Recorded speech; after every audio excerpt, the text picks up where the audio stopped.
Halo, selamat malam semuanya, Bapak Ibu. Malam, Prof. Oke, pada sehat semuanya ya. Alhamdulillah, Alhamdulillah, Prof. bro. Oke, Alhamdulillah, sehat-sehat. Mana bro, ya, sehat-sehat, bro. Alhamdulillah. Jadi malam ini kita akan membahas materi khusus ya, studi kasus. Tapi nanti bisa dijadikan inspirasi untuk bikin disertasi kalau ada yang belum dapat topik gitu ya. Jadi ini adalah studi kasus dari jurnal yang sudah terbit beberapa waktu lalu ya. Jadi judulnya adalah seperti ini ya. Jadi impact of. Nah, kemudian ada judul khususnya yaitu model kinerja sustainable product system, product service system. Jadi ini ditulis oleh Ahmad Haryadi, saya sama Bu Rahmi ya. Ini terbit di Jurnal International Sustainability Engineering tahun 2023 volume 16 nomor 1 dari halaman 1 sampai 15 ya. Nanti bisa dicek ini ya di jurnalnya karena terbit tahun lalu ya. Gitu. Ini terindeks Scopus Q1. Jadi idenya sebenarnya sederhana ya, tidak terlalu rumit gitu.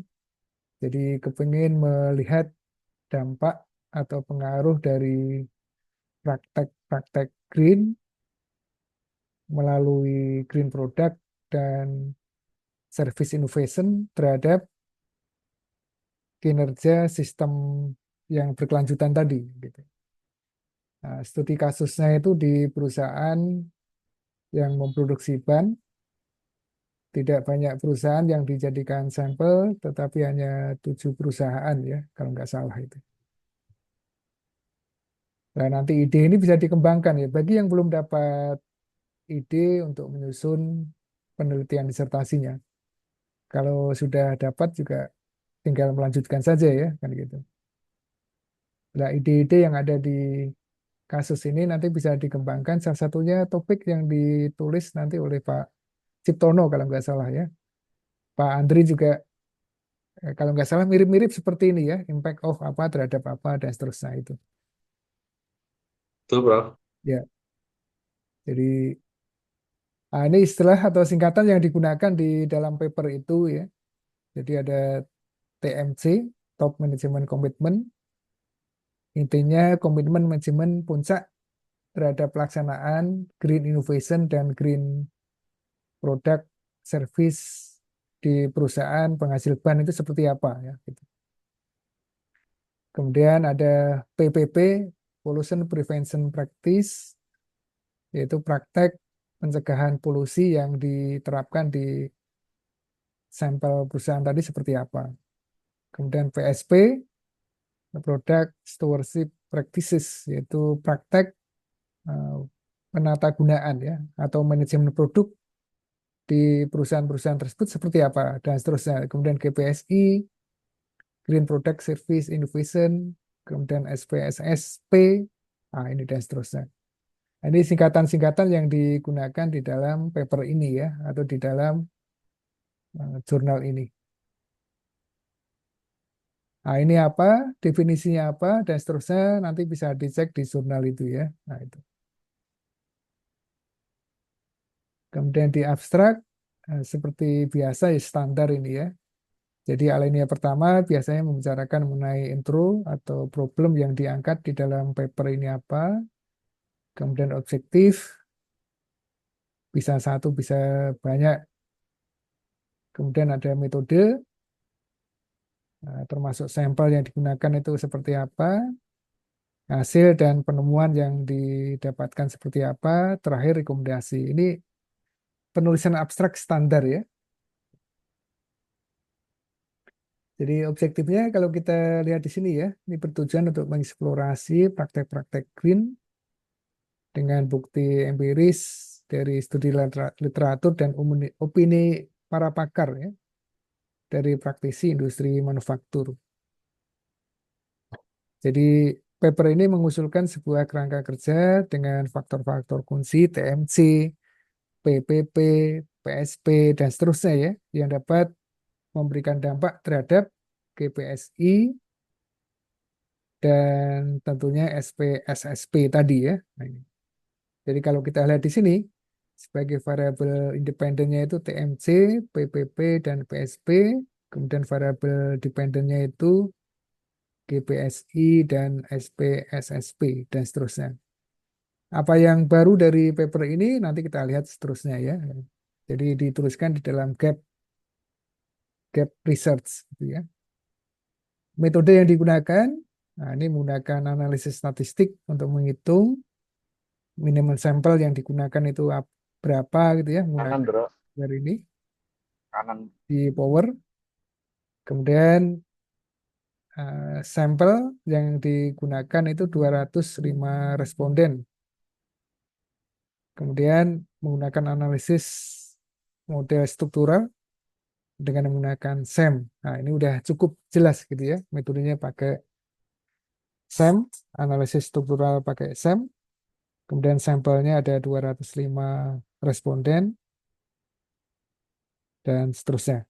Hasilnya ini juga sudah dirumuskan ya, bahwa TMC dan PSP dia secara signifikan berdampak pada SP-SSP, tetapi bla bla bla dan seterusnya ya. Nah, PPP tidak memberikan dampak yang signifikan terhadap SP-SSP.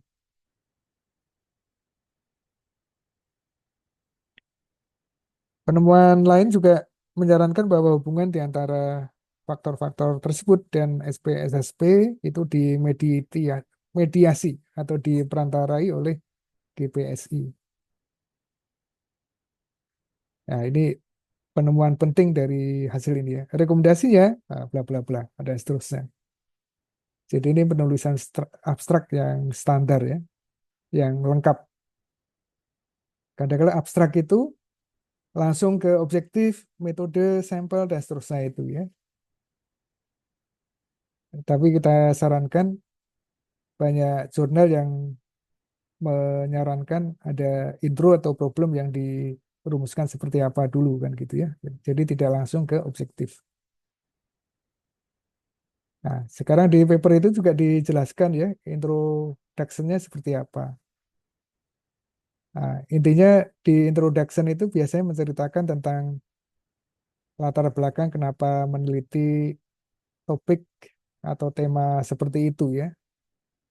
Kemudian apa yang sudah ditulis oleh peneliti-peneliti sebelumnya sampai pada research question yang nanti akan dijawab itu apa. Nah, ini yang penting nanti kan di sini ya gitu. Kalau di dalam paper itu dijelaskan bahwa research question atau pertanyaan yang nanti akan dijawab dalam paper itu ada 3. Pertanyaan pertama itu terkait dengan apakah faktor-faktor kunci 3 tadi ya sebagai variabel independen yaitu TMC, P3, dan PSP dia memberikan efek kepada GPSI yaitu Green Product Service Innovation gitu ya. Pertanyaan kedua yang nanti akan dijawab di paper itu apakah GPSI dia berkontribusi terhadap pencapaian SPSSP. Jadi singkatnya untuk mengingat-ingat TMC itu terkait dengan komitmen manajemen puncak, PPP tadi terkait dengan eh, pencegahan polusi, dan PSP itu terkait dengan penata laksanaan atau penata gunaan produk yang diterapkan oleh perusahaan itu seperti apa ya. Kalau GPSI itu terkait dengan inovasi green yang diterapkan itu seperti apa. Kalau SPSSP, P terakhir itu yang performance, kinerja dari perusahaan yang sudah menerapkan konsep keberlanjutan itu seperti apa. Itu intinya SPSSP tadi ya. Kemudian pertanyaan 3 yang nanti akan dijawab di paper ini adalah apakah Green Product Service Innovation tadi itu merantai atau memediasi hubungan di antara faktor-faktor kunci tersebut yang ada 3 ini dengan SPSSP. Nah, ini 3 pertanyaan yang nanti akan dijawab di paper ini ya, kan gitu. Itu di dalam introduksi atau di pengantar ya. Di dalam pengantar ini juga dijelaskan ini tujuannya apa. Nah, ini tadi ya, harus dikaitkan dengan research question ini ya, yaitu untuk menjawab research question terkait dengan faktor kunci dan seterusnya ini ya gitu. Kemudian di bagian akhir dari introduction biasanya terkait dengan layout dari paper ini seperti apa, atau struktur atau urutan dari penulisan paper atau makalah ini seperti apa. Nah, ini dijelaskan ya. Jadi misalnya di bagian kedua itu menjelaskan mengenai latar belakang secara teoritis maupun hipotesis yang nanti akan diuji di dalam paper ini. Langkah 3 itu membahas tentang metodologi yang digunakan, termasuk sampel, pengumpulan datanya seperti apa, analisis data yang digunakan seperti apa, pengukuran SEM-nya seperti apa, dan seterusnya. Kemudian bab 4 itu biasanya terkait dengan ringkasan penemuannya apa, hasilnya apa, diskusinya seperti apa, dan terakhir biasanya terkait dengan kesimpulan dan implikasi. Nah, biasanya kalau paper yang bagus ini di bagian terakhir itu ada limitasi ya. Artinya apa-apa yang belum dibahas di paper ini nanti diungkapkan secara jujur di bagian akhir dari paper ini. Nah, itu. Nah, yang lengkap itu biasanya di bagian akhir itu ada conclusion, terus implication sama limitation atau keterbatasan ya. Atau saran untuk riset berikutnya seperti apa. Nah, disitulah nanti biasanya peneliti-peneliti akan meneruskan apa yang belum dilakukan oleh paper ini. Nah, gitu. Ini secara garis besar mengenai bagian introduksi ya. Kemudian bagian kedua itu terkait dengan literatur review. Nah, biasanya digabung juga dengan theoretical background. Jadi jadi satu ya antara literatur review sama ini. Tapi kadang-kala dipisahkan juga nggak apa-apa ya, gitu ya. Jadi kalau literatur review dia terkait dengan misalnya implementasi praktek hijau di industri tadi seperti apa ya. Nah, biasanya dibahas tentang regulasi, implementasinya seperti apa di industri manufaktur secara umum, kemudian implementasinya di industri yang dijadikan sampel, khususnya di industri yang memproduksi ban itu ini dibahas di sini ya. Kemudian yang kedua yang GPSI tadi ya, Green Product and Services System Innovation tadi, itu aplikasinya seperti apa dan seterusnya. Yang terakhir tentunya terkait dengan SPSSP. Nah, ini dibahas satu persatu ya. Ini baik yang terkait dengan implementasi di Indonesia maupun di luar ya, termasuk juga yang sudah dilakukan oleh peneliti-peneliti sebelumnya seperti apa. Nah, kemudian dikerucutkan ke theoretical background. Nah, ini sudah mengarah pada pengujian hipotesis tadi ya. Jadi tadi kan ditujukan atau objektif tadi dia akan menguji apakah 3 faktor kunci ini yang terdiri dari TMC, PP, dan PSP ini dia memberikan impact atau dampak terhadap GPSI maupun SSP dan seterusnya.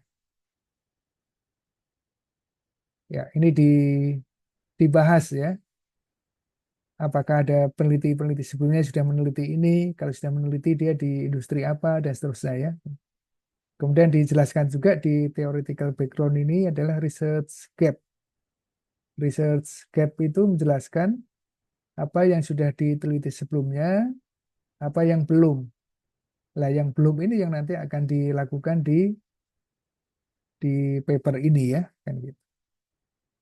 Dan tidak kalah penting di theoretical background ini dijelaskan tentang kerangka kerja konseptual yang nanti menjadi dasar untuk menguji hipotesis itu seperti apa. Nah, biasanya dalam bentuk diagram-diagram ya. Nah, ini di bagian literatur review dan theoretical background ya. Kadangkala ini dijadikan satu di dua bagian ini ya. Tapi kadangkala juga dipisah. Jadi tergantung dari jurnal yang dituju gitu ya. Jadi kita harus ngikutin yang ada di jurnal tersebut ya gitu. Nah ini, sekarang research gap dan conceptual framework itu seperti apa? Nah ini. Jadi ini research gap yang diungkapkan di dalam paper ini ya. Jadi ini dijelaskan secara lebih detail ini ya. Jadi hampir semua penelitian terkait dengan green practice itu mempertimbangkan green product and service innovation terhadap performa kinerja secara keseluruhan, tapi tidak mempertimbangkan TPLS. Nah, TPLS itu terkait singkatan dari ini ya, Triple Bottom Line Sustainability, yaitu kerangka keberlanjutan yang melibatkan 3P, people, nah itu yang sosial, planet, environment, dan profit atau ekonomi. Jadi isu keberlanjutan itu kan melibatkan 3 aspek itu ya, sosial, environment atau lingkungan, dan ekonomi. Nah, dalam bahasa TPLS atau Triple Bottom Line of Sustainability itu dipadankan dengan kalau sosial itu karena terkait dengan people, kalau lingkungan dia terkait dengan planet, ekonomi terkait dengan profit. Nah ini yang menurut kami tim peneliti ini belum dilakukan oleh peneliti-peneliti sebelumnya.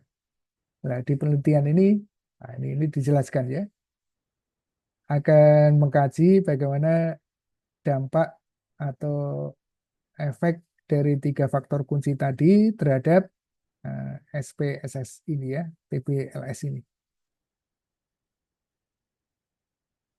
Nah, juga dijelaskan bahwa mereka tidak membahas kinerja GPSI terhadap TPLS. Nah, ini. Nah, ini yang dilakukan di paper ini ya. Kalau di paper-paper sebelumnya tidak ada. Nah, gap ini yang nanti akan diungkap di dalam paper ini ya. Nah, ini. Jadi biasanya dalam paper atau dalam apa ya, riset disertasi ini yang penting ya, yang menunjukkan novelty-nya itu ada di mana ya. Nah, di sini novelty-nya adalah tadi bahwa kalau penelitian sebelumnya belum ada yang mengaitkan dengan konsep TPLS ya. Kalau di sini kan dikaitkan dengan konsep TPLS. Juga dikaitkan GPSI dengan TPLS atau SPSSP tadi ya. Nah, itu yang merupakan novelty dari paper ini.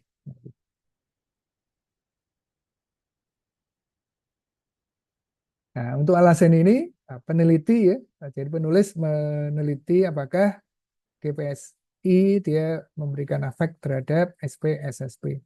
SPSSP tidak lain adalah tadi ya, mengukur kinerja keberlanjutan berbasis pada 3 aspek tadi ya, aspek people atau sosial, planet atau environment, dan profit atau ekonomi. Nah ini kerangka kerja ya, dari model konseptual yang nanti akan diuji di sini. Jadi faktor kuncinya tadi ada 3 ya. Nah, ini tadi. Jadi ada 3 yaitu TMC, PPP, dan PSP. Nah yang baru di sini adalah ini. Jadi menguji ini apakah dia memberikan dampak atau berefek pada SPSSP, ini kinerja perusahaan berkelanjutan ya. Kemudian apakah ketiga faktor kunci ini dia berdampak pada atau memberikan pengaruh pada GPSI, dan terakhir ini berpengaruh terhadap ini atau tidak. Nah ini. Jadi yang baru tadi adalah ini ya, menguji ini berpengaruh terhadap ini, yang kedua ini terhadap ini atau tidak. Itu novelty-nya atau kebaruan dari paper ini ya.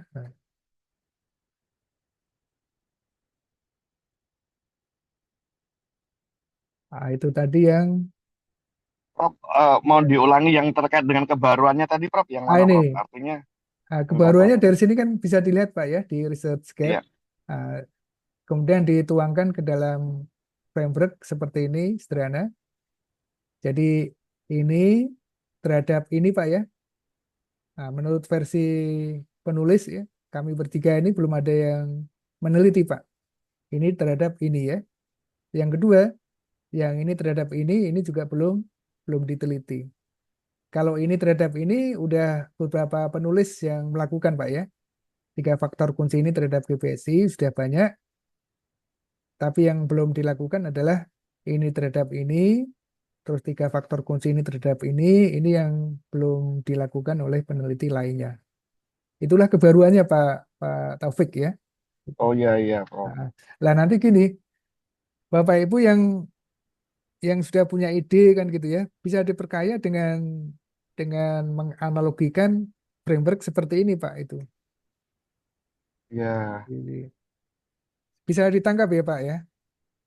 Nah, penelitian ini yang saya lihat itu punya Pak Ciptono itu mirip-mirip seperti ini itu Pak Ciptono itu ya. Jadi eh, jelas banget nanti kan gitu ya. Pak Andri juga kalau nggak salah mirip-mirip seperti ini ya pengujian hipotesis ini. Jadi ada satu, dua, tiga, 4, 5, 6, 7. Ada 7 hipotesis yang nanti akan diuji di paper ini ya. Jadi H1A, 1B, jadi ini terhadap ini terhadap ini terhadap ini, terus ini, nah gini ya, nah gitu. Ya, jadi pengungkapan inilah yang nanti menunjukkan kebaruannya itu ada di mana gitu ya, atau novelty-nya itu ada di mana ya, gitu. Oke. Nah, kemudian metodologi. Ini ada yang salah ya, tapi lolos ya di Scopus Q1 lagi kan itu ya. Waktu itu sudah kita koreksi ya, tapi nggak ada komen dari apa itu, komen dari reviewer, malah dia langsung diterima saja kan gitu ya. Jadi metodologi dia menjelaskan tentang pengembangan dan validasi model, pengukuran kinerja perusahaan berkelanjutan itu melibatkan langkah-langkah seperti ini dan seterusnya. Kemudian diminta membuat, nah ini apa itu, flowchart-nya ya, flowchart-nya karena ini disesuaikan dengan template-nya, maka flowchart-nya agak nggak begitu bagus juga ya, tapi lolos juga ya kan gitu ya. Jadi yang ini tadi kita peroleh dari mana ini kita jelaskan Pak ya. Ini kan nanti menunjukkan variabel-variabelnya itu kita peroleh dari mana itu kita lihat kan dari sini nih. Dari Google Scholar, dari Science Direct, kemudian dari manapun ya dan seterusnya ya. Nah, ini dijelaskan ini. Apa saja yang kita ungkap di variabel tadi ada TMC, kemudian GPSI, ada PPP, PSP, ada macam-macam tadi kan ada 5 ya kalau nggak salah ya. Nah, ini kurang ya, kurang satu, kurang muncul di sini. Langkah-langkahnya dari sini, pertama menemukan keywordsnya, kata kuncinya ya, menggunakan eksplorasi empiris dan opini pakar, kemudian mendaftarkan semua green practice terkait dengan 4 variabel utama tadi ya. Ada PPP, PSP, TMC, ini sebagai variabel independen, GPSI dan SPSSP dia sebagai variabel dependen. Nah, setelah ini ya, setelah ini harusnya ini desain kuesioner ya. Nah, ini malah langsung loncat ke interview dan kuesioner ya, penyebaran kuesioner terbalik ini kan gitu. Tapi diloloskan gitu ya. Jadi karena koreksinya telat waktu itu saya yang mengoreksi itu. Nah, ini. Jadi harusnya dari sini baru mendesain kuesioner, kemudian melakukan interview dan menyebarkan kuesioner, kemudian melakukan pengukuran, survei dan seterusnya ya. Menghitung sampel minimum. Ya, setelah sampel minimum, ini harusnya ini dulu nih. menguji reliabilitas dan validitas alat ukur tadi, baru menguji hipotesis. Jadi ada dua yang terbalik gitu ya. Tapi jangan diikutin ini ya, karena ada yang terbalik. Harusnya dari sini ini dulu, baru ini, terus ini, ini. Jadi ada dua yang terbalik ini ya. Ini sama ini terbalik ini.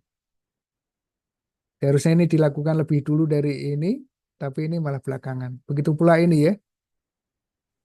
Ini itu harus dilakukan sebelum melakukan uji hipotesis ya. Nah, tapi malah uji hipotesis dulu baru ini. Jadi ini ada koreksi dari paper ini ya. Nah, terakhirnya, ini kan literatur reviewnya ya, diambilkan dari ini, dan seterusnya. Terakhir tadi konklusi dan implikasi manajerial dan seterusnya itu seperti apa. Ini metodologi secara ringkas diwujudkan dalam bentuk gambar seperti ini. Di samping flowchart yang harus ditampilkan di dalam metodologi itu harus juga ditampilkan juga pengukurannya menggunakan apa, seperti apa. Nah, ini ya. Ini yang penting kalau penelitian survei ya, menggunakan kuesioner. Ini harus dijelaskan seperti ini misalnya ya. Untuk pengukuran penelitian ini menggunakan skala Likert 5 poin, artinya 1, 2, 3, 4, 5 ya. Skala Likert itu ada yang 7 poin kalau mau jawabannya lebih detail. Ada juga yang 9 poin kalau sangat detail sekali kan. Tapi yang paling moderat itu menggunakan 5 poin skala Likert itu ya. 1, 2, 3, 4, 5. Dimana kalau 1 itu tidak setuju, kalau 5 itu sangat setuju. Tergantung dari tipe pertanyaannya ini ya. Kalau terkait dengan kepuasan, misalnya 1 itu sangat tidak puas, 5 sangat puas misalnya, dan seterusnya ya gitu ya. Nah, ini terkait dengan metode pengukuran ya. Variabelnya itu seperti apa? Termasuk item-item yang nanti ditanyakan ke responden itu seperti apa? Nah, ini harus dituliskan seperti ini. Nah, ini ya. Misalnya terkait dengan TMC ya, Top Management Commitment. Itu item yang nanti akan dilacak atau yang ditanyakan ke responden seperti apa. Nah, ini kita ambil contoh ini ya.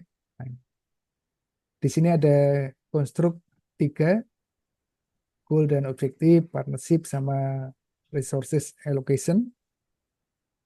Nah, kemudian ini juga ini tidak apa itu tidak mengusulkan item yang baru, tapi menggunakan referensi yang sudah ada. Nah, ini ya. Kalau misalnya ada yang mengusulkan baru nih, misalnya TMC ini ada konstruk 1 lagi perlu ditambah. Kemudian item code-nya juga perlu ditambah sesuai dengan si peneliti tadi, itu juga boleh. Nah, itu menunjukkan ada kebaruan juga di sini ya. Jadi di samping kebaruan terkait dengan framework tadi, juga bisa juga kebaruan itu terletak pada variabel konstruk maupun item yang nanti ditanyakan ke responden. Itu kalau ada ya. Kalau nggak ada ya diambilkan dari referensi yang sudah ada. Misalnya seperti ini. Nah ini. Ini ya. Jadi nanti ini hanya kode saja TMC1, TMC2. Ini kode pertanyaan ya. Nah, ini saja. Ini semuanya tadi ya kan ada 5 variabel utama ya. TMC, kemudian yang berikutnya tadi ada PPP, ini juga kita ambilkan dari yang sudah ada. Ini tinggal kita tuliskan saja di sini. Ya. Terus ini PSP, ya. Ini pertanyaan apa saja, ini sumber referensinya apa saja. Kemudian GPSI, pertanyaan yang kita ini dari mana saja. Ini kita tampilkan di sini ya. GPSI berarti ada 2 jenis ini ya. Ada produk sama services ini ya. Yang services adalah yang ini. Ini ada diambilkan dari sumber ini juga dari sumber yang lainnya dan seterusnya ya. Terakhir yang SP, SSP tadi ya. Nah, ini yang tadi kinerja perusahaan yang berbasis pada keberlanjutan tadi. Tadi menggunakan 3P ya. Ini ekonomi atau profit, planet atau environment, kemudian people atau sosial. Item yang ditanyakan, nah ini. Jadi sangat tidak setuju sampai setuju ya, 1 sampai 5 tadi. Ini literaturnya juga seperti ini. Oke. Nah, ini yang penting terkait dengan variabel-variabel yang nanti akan mewakili, terkait dengan item-item pertanyaan yang nanti akan merepresentasikan 5 variabel utama tadi ya.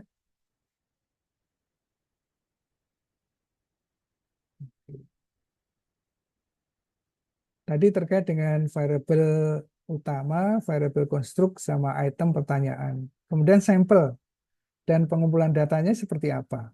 Ya. Ini harus dijelaskan juga lebih detail ya. Ini ada di dalam metodologi tadi.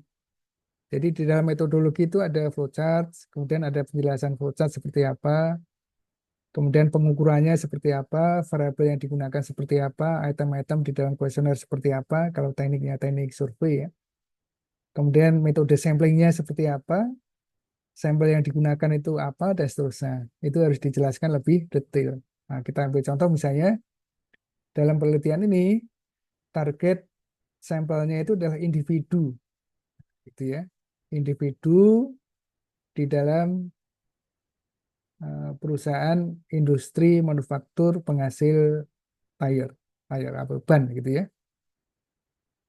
Nah, ini masing-masing ditanya 5 variabel utama tadi ya, dan seterusnya.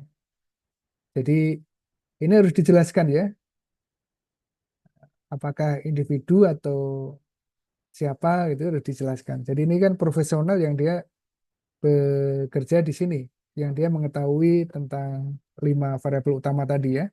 Ini yang dijadikan sebagai sampelnya tadi. Kemudian berapa perusahaan ini juga harus dijelaskan. Di sini misalnya ada 5 perusahaan yang dijadikan objek penelitian ini. Ini juga dijelaskan juga di sini ya. Nah, ini. Kemudian metode pengumpulan datanya menggunakan apa, waktunya berapa lama, misalnya ini selama 2 bulan, secara online maupun offline, menggunakan interview dengan pertanyaan-pertanyaan seperti di pertanyaan seperti di variabel konstruk seperti ini ya. Nanti jawabannya 1 sampai 5 tadi. Nah, ini. Kemudian berapa responden yang memberikan jawaban atau yang merespon, ini juga dijelaskan lebih detail. Misalnya ada 300 kuesioner gitu ya yang berhasil dikirim, tapi yang kembali itu hanya 245. Jadi ada 300 yang mengembalikan, itu ada 245 individu di 7 perusahaan tadi ya. Ya, sisanya itu mungkin nggak lengkap jawabannya ya, dan seterusnya. Lah yang nggak lengkap itu biasanya dikeluarkan dari sampel penelitian ya, gitu. Kemudian diuji validitas hasil jawabannya tersebut, berapa yang valid, berapa yang tidak, gitu ya. Hasilnya juga dijelaskan di sini dari 245 itu yang valid jawabannya itu hanya 205 saja. Nah, 205 respon ini yang nanti akan dianalisis di dalam paper ini. Nah, itu ya. Jadi jenjangnya itu dijelaskan lebih detail ya. Lebih rinci kan gitu ya. 300 yang disebar, yang kembali 245, dari 245 tadi di filter lagi, disaring lagi, yang valid mana, yang enggak valid yang mana, dan seterusnya. Akhirnya jawaban yang valid tadi itu sebanyak 205. Nah, dijelaskan juga berapa persen ini. Nah, ya. Jadi ada yang merespon ada 81%, kemudian yang dinyatakan valid ada 68% ya. Nah, kemudian metode yang digunakan harus dijelaskan juga, menggunakan PLS, SEM misalnya. Nah, itu ya, itu harus dijelaskan juga. Kemudian kalau untuk memodelkan itu menggunakan apa, nah, itu juga harus dijelaskan. tools atau alatnya apa. Nah, ini misalnya menggunakan G, bintang power, smart PLS, dan seterusnya. Jadi harus dijelaskan lebih detail ya di sini. Nah, kemudian masih di dalam metodologi tadi juga dijelaskan mengenai cara menganalisis model pengukurannya itu seperti apa. Nah, ini ya. Ini dijelaskan misalnya hasil perhitungan sampel minimum itu menggunakan si power dan seterusnya ya. Jadi setelah diuji, minimum responden yang dapat digunakan untuk meneliti ini adalah 68 responden. Nah, sedangkan yang valid jawabannya tadi ada 205 responden. Jadi artinya 205 ini sudah cukup mewakili untuk penelitian ini ya, karena minimumnya kan 68. Sedangkan responden dalam penelitian ini 205. Jadi sudah sangat cukup untuk dilakukan analisis tadi ya. Nah, ini harus dijelaskan juga. Juga di dalam analisis model pengukuran ini dijelaskan cara menguji reliabilitas dan validitas data tadi menggunakan apa, hasilnya seperti apa, dan seterusnya ya. Terus menggunakan perbandingannya menggunakan apa? Nah, misalnya menggunakan kurva alpha, composite reliability atau CR dan seterusnya. Ini juga harus dijelaskan. Nah, kemudian setelah itu hasilnya mana? Nah, ini gitu ya. Hasil dari model pengukuran tadi ya. Nah, ini menggunakan kurva alpha. Kalau kurva alpha itu kalau nggak salah minimumnya 0,7 ya. Ada di teori itu ya, di statistik. Ya. 0,7, Prof. Nah, 0,7 ya Pak ya. Kalau Betul, dari Prof. Sugiono. ya ada itu 0,7 minimum. Kalau ini kan 0,9, jadi ini kan dia reliable ya kan itu. Ini semuanya ya. Ini yang TMC, terus ini yang PPP, ini 0,95, kemudian yang PSP ini 0,94, GPSI dia 0,9 sekian, SPSSI ini 0,9. Jadi semuanya 0,6 ini ya. Saya lupa literaturnya mana gitu ya. Yang nggak Boleh apa-apa. 0,6 bisa, Prof. Kalau 0,6 bisa sampai CR-nya ini 0,7. 0,7 ya. Nah ini. Ini 0,7. Iya, iya. Jadi artinya dia reliable kan gitu ya. Nah, ini. Oke. Ini uji. Kemudian validitasnya ini juga dilakukan ya menggunakan validitas diskriminan dibandingkan dengan nilai korelasinya dan seterusnya dia dinyatakan semua valid gitu ya. Baik yang variabel konstruk TMC, nah, ini ukurannya ngacak ini ya. Harusnya TMC dulu. Nah, ini ya. Ini nggak bagus ya, tapi lolos ke ini apa itu? Scopus. Itu satu lagi kan gitu. Karena waktu itu buru-buru gitu ya, Bapak Ibu ini ya. Jadi harusnya TMC, PPP, PSP, terus GPSI sama SSP ini ditaruh di belakang ya. Supaya susunannya itu terstruktur ya. Mana yang variabel independen, mana yang variabel dependen. Kalau ini kan ngaco ini ya. Ini variabel dependen, ini sama ini independen, ini dependen, ini independen ya. Nggak apa-apa lah, yang penting lolos kan gitu. Baiknya pisah ya, Prof ya. Ya, Independen dulu baru dependen ya, Prof betul ya. ya. Harusnya gitu Pak ini. Siap, siap, Prof, siap, Nggak Prof. apa-apa. Jadi nanti gitu ya Bapak Ibu ya kalau yang meneliti untuk disertasinya itu terstruktur seperti itu ya. Syukur-syukur kita di sini nih. Jenis variabelnya gitu ya, ini independen, ini bawahnya dependen, itu jauh lebih bagus, enak dilihat ya gitu ya. Lebih informatif ya, Prof ya. Ya betul, betul Pak. Kemudian ini karena tadi kan menguji impact-nya ya atau dampaknya atau pengaruhnya yang tadi ya sesuai dengan kerangka kerja tadi ya. Ini terhadap terus ini terhadap ini terhadap ini terhadap ini terhadap ini. Ini harusnya terakhir ini. Agak kacau tapi dimaklumi aja ya Bapak Ibu ya. Harusnya ini kan yang terakhir ini ya, supaya terstruktur ya. Jadi yang GPSI ini memang yang kebaruannya terletak di sini ya, tapi harusnya ditaruh di di bawah ini. Kalau yang nomor 1, 2, ini tuh lama ya, di penelitian sebelumnya udah dilakukan. Tapi ini terhadap ini nih yang baru, yang klaimnya tadi. Ini terhadap ini baru, ini terhadap ini juga kebaruannya, ini terhadap ini kebaruannya. Ini dan ini terhadap ini juga kebaruannya ini. Nah, ini diuji hubungannya, apakah ada hubungan atau enggak dan seterusnya. Nah, itu. Nah, dari sini kelihatan ini ya, Ya, kelihatan. uh, Yang signifikan dan tidak yang signifikan. signifikan sama enggak ya. Itu biasanya kita lihat dari nilai P-nya itu ya, P value itu Value, Pak ya. value di bawah 0,05 ya. Betul. Batasannya kalau misalnya 0,05 kan ya, atau 5% Iya. ya Pak ya. Nah, gitu. Nah, Jadi kalau kita lihat ini kan ini signifikan ya. Nah, ini yang penemuan tadi ya, finding yang krusial kan yang ini tadi ya. Terus berikutnya yang ini nih ya. Ini juga signifikan ya, PSP terhadap SPSSP. Terus yang berikutnya ini terhadap ini juga signifikan. Lah yang nggak signifikan yang ini tadi. Nah, ya ini itu. tadi ya. PPP terhadap ini dia nggak signifikan ya. Hubungannya rendah sekali kan gitu ya. Pengaruhnya kecil sekali. Nah, itu. Ini yang nanti dituliskan di finding, result and finding tadi itu. Ini dari uji ini. Kemudian efek mediasinya tadi kan ini ya. Ini Ya, KPSI tadi ya.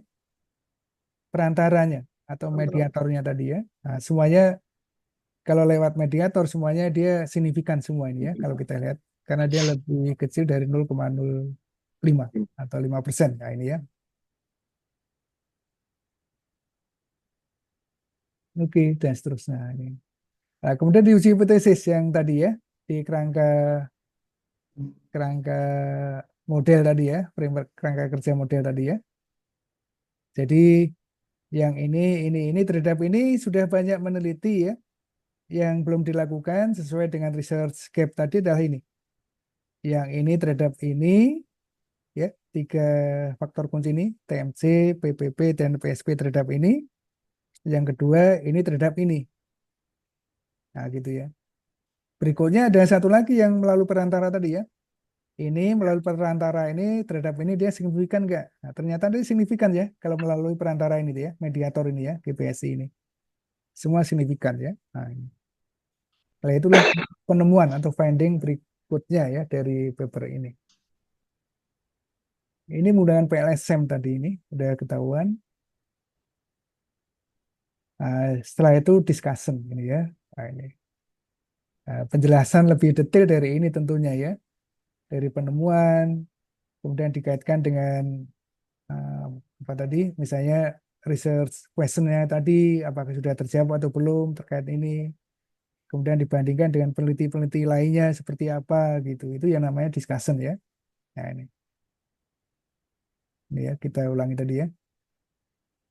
Jadi discussion itu dia mengaitkan uh, apa itu penemuan dari yang digambarkan dalam model struktur ini dikaitkan dengan pertanyaan-pertanyaan yang akan dijawab di dalam paper ini. Tadi kan ada 3 ya pertanyaan tadi ya. Ini yang pertama, terus ini yang kedua, nah, terus ini pertanyaan yang ketiga. Ini dibahas satu-satu. Nah, ini ya. Nah, setelah ini baru kesimpulan dan implikasi. Nah, kesimpulan tentunya dikaitkan juga dengan objektif sama research gap tadi ya. Nah, ini juga ini pertanyaan pertama, ini pertanyaan kedua yang dijawab ini, pertanyaan ketiga seperti ini, dan seterusnya. Nah, yang tidak kalah penting adalah implikasinya apa? Nah, ini dijelaskan ini. Ini ada 2 implikasi ini ya. Ada implikasi manajerialnya, jadi implikasi terhadap uh, di bidang manajerial ya, termasuk implikasi teoritiknya seperti apa, ini dijelaskan. Tapi minimal biasanya kalau dalam paper itu yang pertama ini ya, implikasi manajerialnya seperti apa. Kalau penelitian-penelitian seperti ini ya, tipe-tipenya seperti itu. Tapi kalau penelitian teoritis, pengembangan model apa-apa, biasanya yang diusulkan itu berupa implikasi teoritisnya itu seperti apa. Untuk penelitian berikutnya seperti apa. Dan terakhir, limitasi atau keterbatasan dan saran untuk penelitian berikutnya itu apa? Nah, ini dijelaskan lebih detail di sini ya.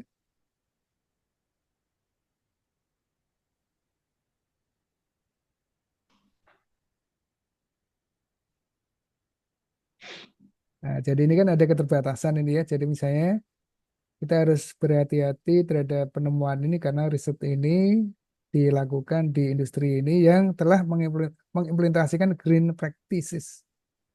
Jadi kalau yang belum mengimplementasikan tentunya kan tidak bisa di Sampel. apa ya, hasilnya bisa beda ya, findingnya bisa beda kan ya Pak. Nah, itu ya maksudnya itu keterbatasannya ya kan gitu. Atau bisa juga nanti dirumuskan kalau misalnya penelitian ini diterapkan di industri lain, belum tentu hasilnya sama persis seperti yang digambarkan dalam model terstruktur seperti ini. Jadi bisa berbeda ya. Jadi ini mengenai keterbatasan dari penelitian ini.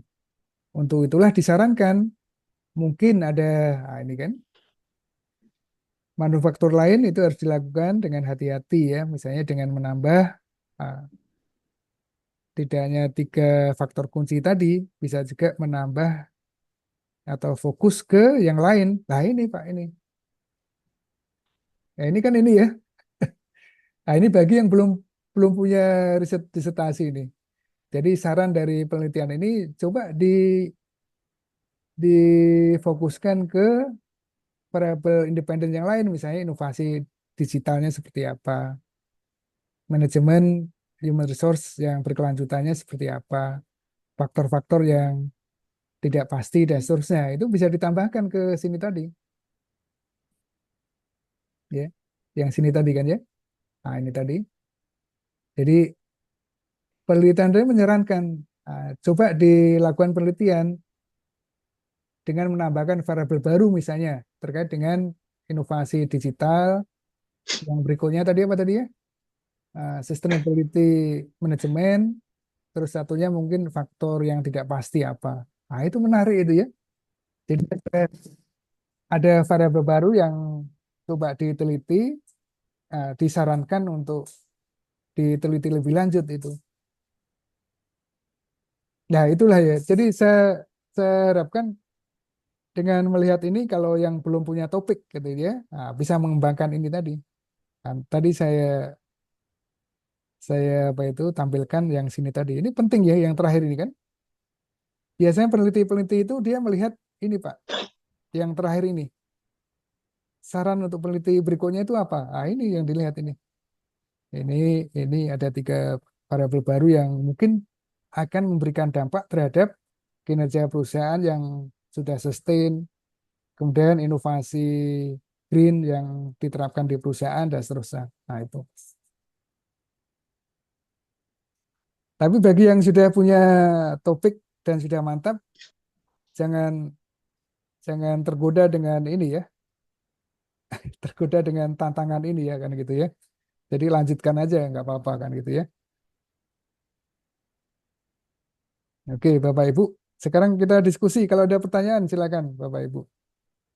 Mau tanya, Prof. Ya silakan Pak Rifki. Ini ada apa namanya tadi kan konstruksi dari apa konstruk Variabel atau konstruk. Nah, ini Pak. variabel konstruknya itu. Ya ya.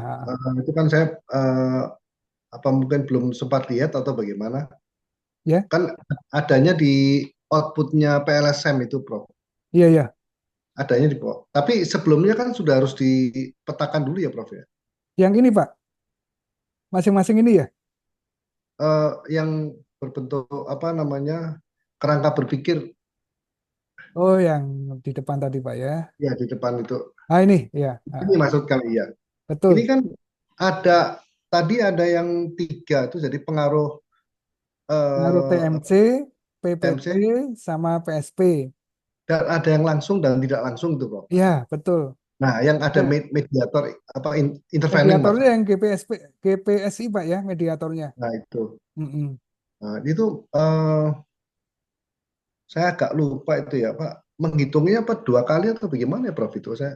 Karena kan kalau langsung dengan tidak langsung kan Beda. berbeda Iya, ininya apa iya. namanya. Ah, ah. Beda Pak langsung itu cara ngitungnya. ngitungnya beda ya Prof ya. Iya beda. Tapi Karena matematik diuji Pak itu ya nanti ya. oh iya. Kalau yang Oh, langsung kan ini Pak nih. iya itu Prof Jadi ya. yang menurut research gap-nya tadi yang baru kan ini ya. Betul Ini Prof. langsung terhadap ini. Kalau sebelumnya kan belum pernah dilakukan Pak ya. Betul ya itu. Terus berikutnya ini terhadap ini juga belum dilakukan.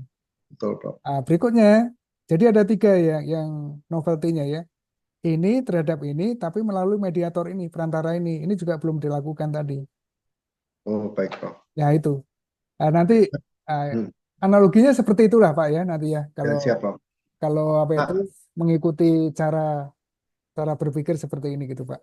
betul. Kemudian ini Prof, apakah eh, pada saat kita membuat hipotesisnya itu Mhm. eh, referensi atau jurnal yang sebelumnya sudah pernah, maksudnya sudah pernah diukur atau walaupun Sudah, variabel berbeda itu? sudah Pak. Jadi kan Sudah ya Pak? Ya. sudah. Kalau yang ini Pak ya di paper dijelaskan nih. Yang tiga ini terhadap ini sudah dilakukan ini. Oh baik Prof. Cuma industrinya berbeda-beda Pak ya.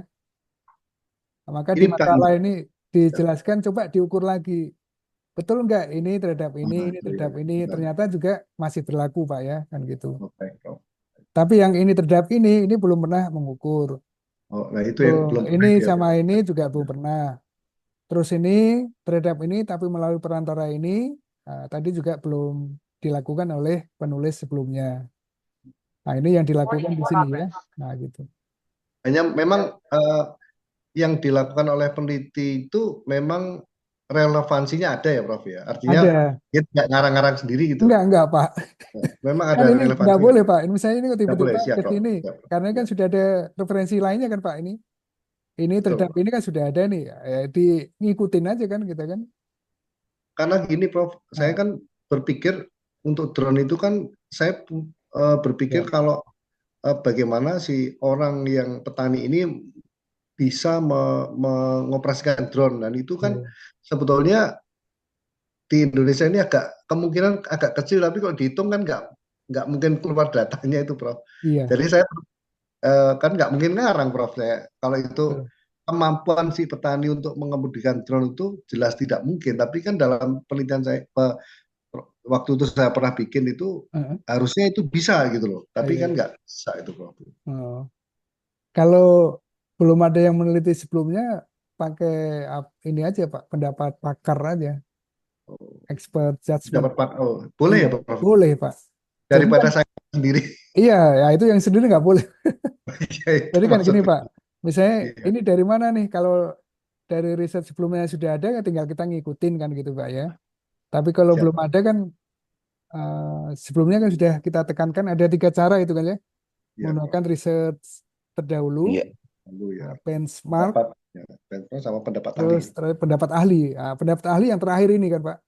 Jadi kalau misalnya yang benchmark nggak ada, terus literatur sebelumnya juga nggak ada, pakai aja judgement pakar Pak.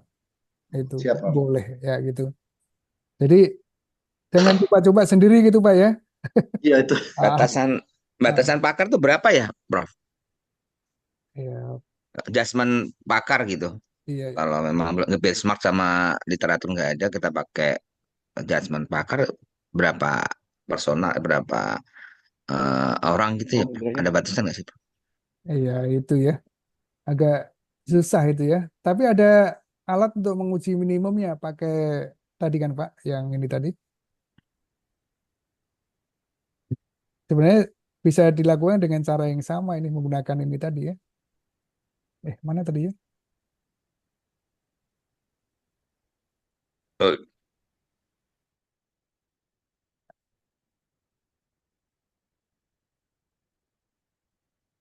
Bentar, tadi saya taruh mana ya? Ya ini, si power ini Pak. Ini untuk menghitung apa itu minimum ya seperti minimum apa itu minimum sampel ya kurang lebih seperti itu aja gitu ya tapi tidak seketat dengan minimum sampel kalau sampel minimum itu kan harus ketat Pak harus dipenuhi kalau misalnya minimum setelah dihitung menggunakan eh, si power ini minimum 68. Nah, sampelnya harusnya minimum 68, nggak boleh kurang kan gitu ya. Nah, kebetulan di sini tadi kan 205 udah sangat cukup kan gitu ya. Bisa dianalogikan seperti itu, tapi tidak seketat ini ya. Jadi misalnya kalau pakar ya yang betul-betul 10, pakar di bidang itu saja Pak gitu ya. iya, Nah, 10 nggak gitu ada ya. batasannya, misalnya 10 udah oke lah gitu ya. Itu saya pikir udah sangat cukup itu kalau pakar ada 10 kan gitu ya. Tapi kalau sampel ini harus dilakukan penghitungan dengan tepat Pak ya, minimum berapa yang cukup kan gitu. Itu Pak. Jadi nggak ada nggak ada batasan minimumnya itu ya. Yang ini aja yang wajar lah gitu ya, 10 atau berapa gitu sekitar itu cukup gitu. Oke, Gitu Pak. makasih. Ayo Ya, Pak. Prof. Oke, silakan Pak. Sudah kita ketahui bersama, Prof, ketika Heeh, kita mengambil pendapat researcher atau pakar. ahli yang Heeh, mempublikasikan tentu dengan format citasi yang sudah kita bersama ketahui iya. dengan beragam format, misalnya Vancouver atau Harvard atau Ya. sebagainya. Mm-mm. Nah, ketika kita mengambil pendapat ahli, Prof, apakah untuk mensitasinya ada format tertentu atau kita bisa secara lebih fleksibel gitu menuliskannya di dalam teori dasar. Mungkin itu yang perlu juga format mensitasi ahli itu seperti apa atau memang itu diserahkan kepada kita Iya. sebagai autor untuk diberikan kebebasan mensitasinya Mm-mm. tanpa harus mengikuti protokol itu, Bro. Iya, iya. Arahan. Ini terkait dengan format citasi pakar ini ya. Jadi kalau pakarnya itu orang gitu ya, kan itu lebih jelas ya. Misalnya hasil wawancara dengan siapa atau hasil eh, diskusi informal dengan ini, itu diperbolehkan Pak, itu nggak ada masalah itu Pak ya. Tapi kalau pakarnya itu lembaga, misalnya BPS, jadi pakar ini bisa bisa orang, bisa juga mewakili lembaga kayak BPS itu ya. Nah, itu kan kalau BPS kan ada nih ya, dia mengeluarkan buku.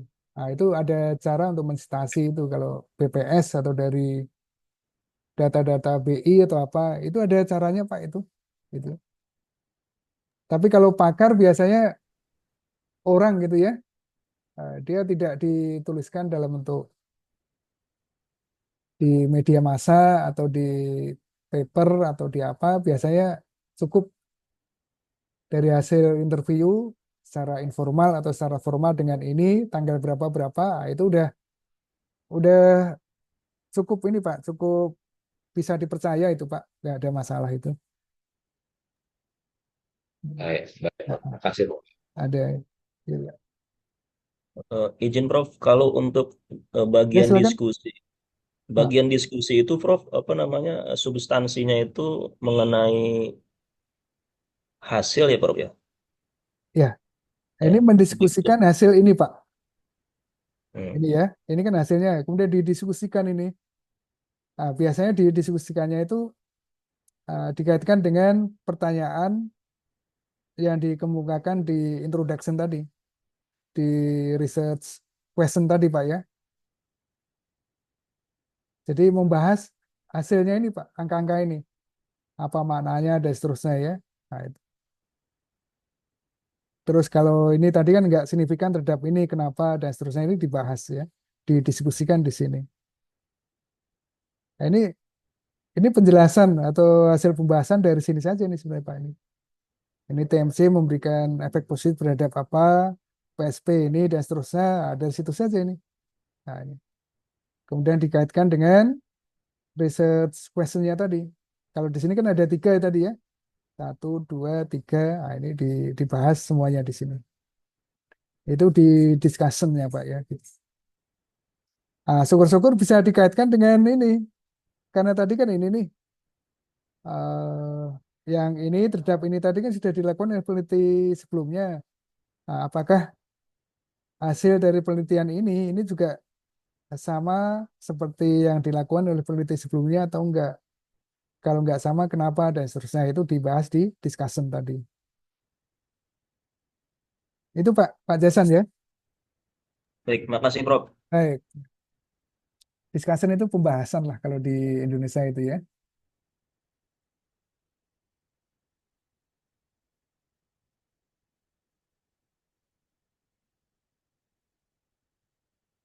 Pak Jason udah siap ini Pak, ujian kualifikasi Pak.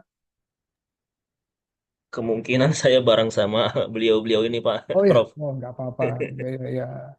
Ini kalau nggak salah tanggal eh, 2 atau 3 minggu lagi ya kita jadwalkan untuk ujian kualifikasi itu ya. Iya Prof. Hmm. Saya izin yang sama barengan sama kelas ini Ya, Prof ya. ya nggak apa-apa Pak. Nah, tapi kan sudah mulai intens Pak ya, konsultasi dengan tim bimbingnya ya.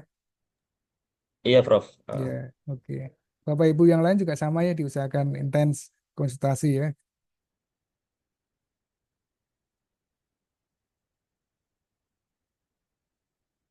Ada yang lain yang mungkin ditanyakan? Prof, Ya, sedikit silakan. mengulang lagi Prof Ya, terkait ya. dengan validasi tadi. Mm-mm. Yang angka 0,7 itu batasan reliable-nya di angka berapa Prof? Mohon maaf Prof. Minimalnya 0,7 Pak. Gitu ya Prof ya. Ya, ya. Ini kita ambilkan literatur dari sini dulu ya. Bentar, saya lupa. Di terakhir ada kok. Ini ya. Kalau menggunakan alfa ini ya, Cronbach alfa itu 0,6. Kalau menggunakan CR itu 0,7. Tapi yang sering dipakai yang ini Pak ya. Yang Cronbach alpha. Cronbach alfa ini 0,6 minimal itu. Ini yang reliable ya. Nah, ini. Kalau yang validasi ada lagi ya ini ya. Nah, ini dibandingkan dengan ini dan seterusnya. Korelasinya gitu ya. Relasi. Sebenarnya korelasi ini kan kita lihat ini kan dari sini ya. Iya Prof. Ini kan tinggi semua nih. Biasanya batas psikologisnya 0,5 Pak itu.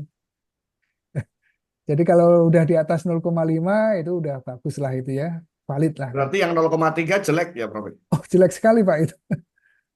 Atau gini, atau lebih kecil dari, kan ini ya menggunakan korelasi ya. Dia bisa positif bisa negatif ya.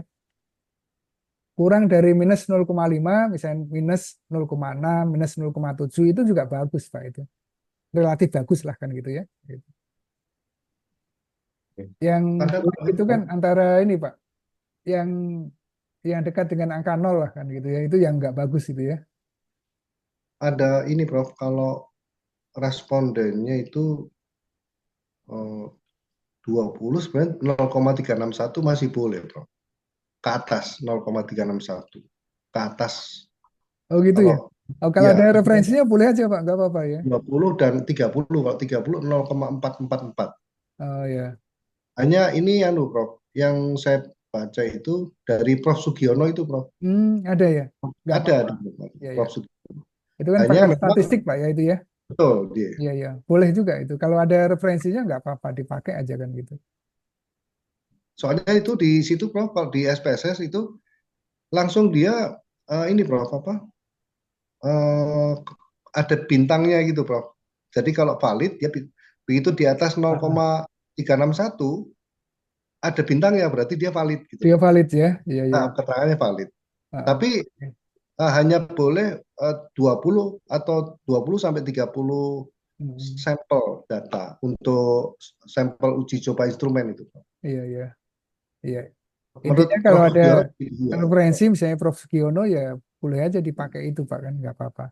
Kan tadi misalnya Cronbach alpha itu kan ada yang 0,7, ada yang ya, ada 6 kan gitu ya. 0,6.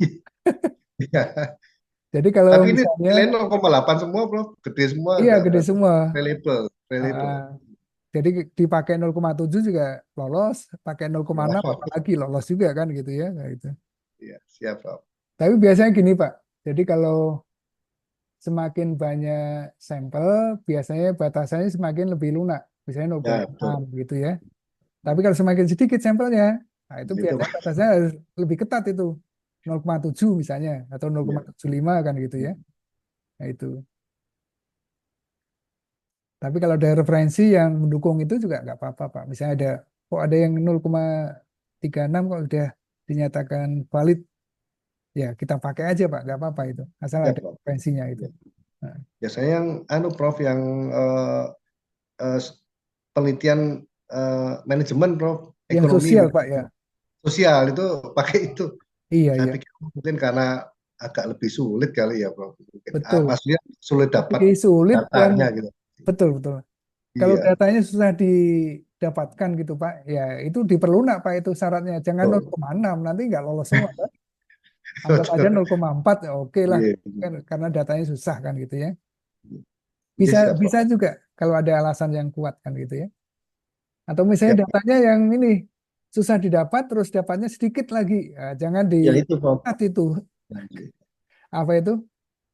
Passing grade-nya jangan diperketat. Jadi harus diperlunak sedikit lah kan gitu ya. Tapi alasan itu harus Iya, Prof. dikemukakan, Pak, nanti ya. Misalnya data ini susah didapatkan, sudah dapat sedikit lagi datanya kan, maka eh, passing grade-nya diturunkan dari 0,6 jadi 0,5 atau 0,4 dan seterusnya. Itu nggak masalah, Pak, itu kan. Lah nanti Ya, dikemukakan di limitasi tadi, Pak, keterbatasan tadi, Pak. batasan. Ah, ah. Jadi diungkapkan secara jujur aja kenapa menggunakan passing grade yang lebih rendah. Ah, dijelaskan bahwa ini karena data yang susah didapatkan, terus yang didapatkan juga sedikit, macam-macam itu dijelaskan di limitasi tadi. Seperti ini tadi kan dijelaskan juga di limitasi, Pak. Jadi harus hati-hati, hasil ini hanya berlaku untuk industri Ban. penghasil Ban. ban tadi ya. Itu pun industri penghasil ban yang sudah menerapkan keberlanjutan kan. Ya. Nah, untuk Menerapkan industri green yang ya, Bro. menerapkan green, kalau yang belum menerapkan green, ya belum tentu berlaku hubungan tadi. Nah, itu dikemukakan di limitasi tadi, Pak. Nah, itu. Oke, siap. Ya, gitu ya. Kalau belum menerapkan green, kemudian kita ketatkan ininya, validasinya gimana, Bro? Nggak boleh ya, Bro ya? Ya, nggak boleh, Pak. Yang belum menerapkan green kan banyak banget sampelnya kan, Pak. Oke. Kalau sampelnya Iya, iya. banyak kan harusnya jangan diperketat itu penerapan ukuran reliabilitas maupun validitas itu. Gitu.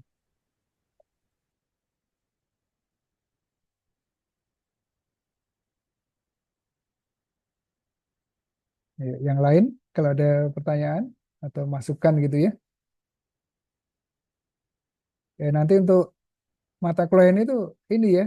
Jadi seperti ini. Jadi untuk menginisiasi ya atau memberikan contoh-contoh riset-riset yang layak untuk disertasi seperti apa kan gitu ya. Tapi justru mohon izin, Prof. Ya silakan, Pak.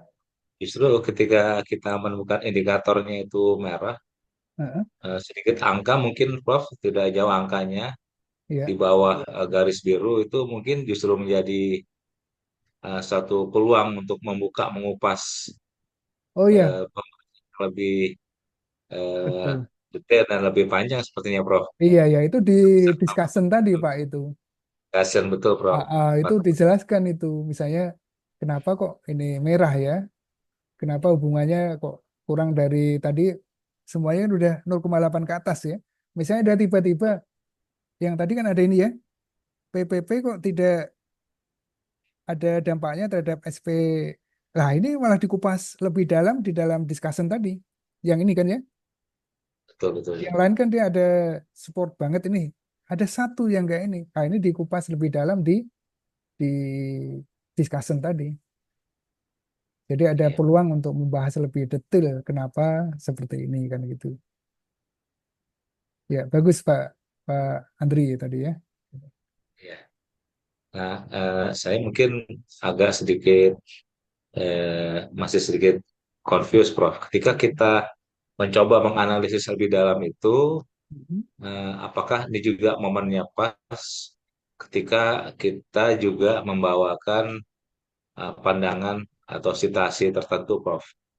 Eh, se- untuk memperkuat argumen pembahasan tadi. Sebab yang sering ditemukan pada saat pembahasan sudah tidak lagi citasi di situ.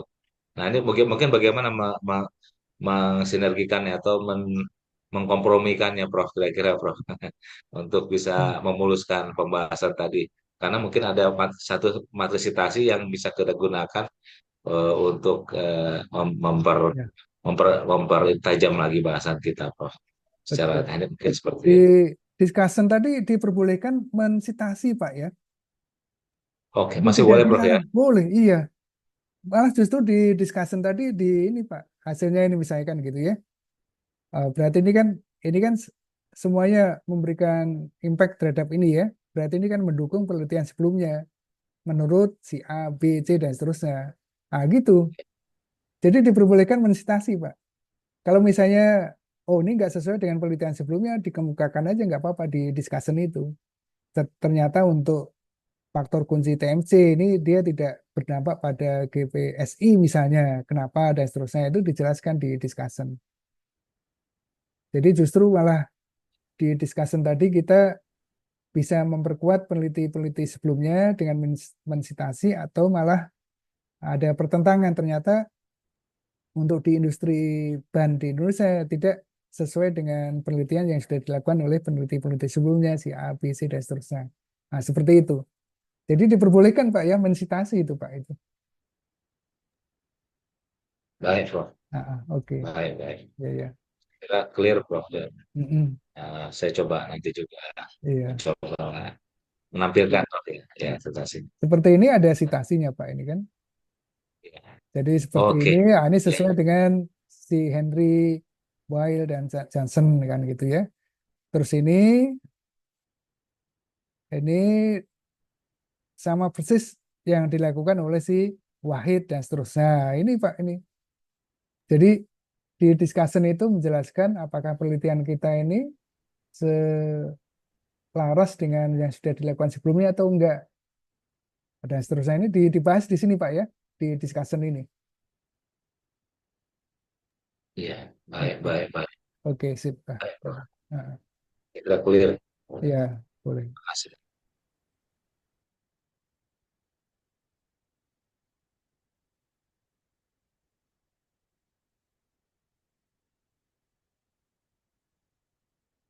Yang lain kalau ada pertanyaan?